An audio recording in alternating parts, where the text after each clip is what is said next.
A UN expert said on Friday that the testimonies of survivors of Canada's residential school system were appalling. Cathy Zay, UN Special Rapporteur on Rights of Indigenous Peoples, made a 10-day official visit to Canada. After the visit, he urged the Canadian government to fully implement recommendations of a 2015 Truth Commission to achieve meaningful reconciliation and accountability in the country. The current human rights situation of Indigenous people in Canada cannot be fully understood without considering the legacy of residential schools and intergenerational trauma they created. Over 150,000 First Nations, Métis, and Inuit children were separated from their families and forced to attend the government-funded school between 1870s and 1997.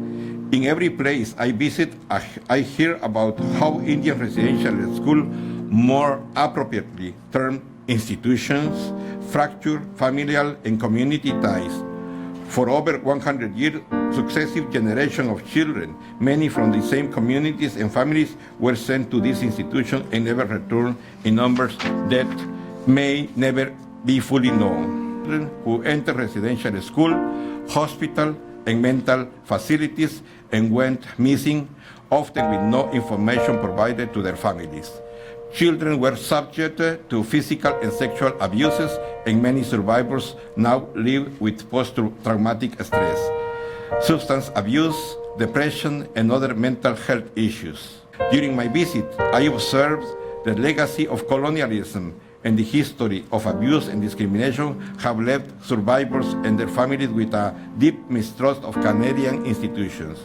I received disturbing reports about the rise of denialism in relation to discovery of unmarked graves and call on Canada to counter misinformation about residential school with education and awareness rising. The number of missing and murdered Indigenous women and girls continue to increase and escalated during COVID-19 pandemic. I was informed that Indigenous people are often victims of racial profiling, arbitrary and discriminatory arrest, and excessive use of force by law enforcement that, in some cases, has resulted in death. In some provinces, victims and their relatives have not found justice.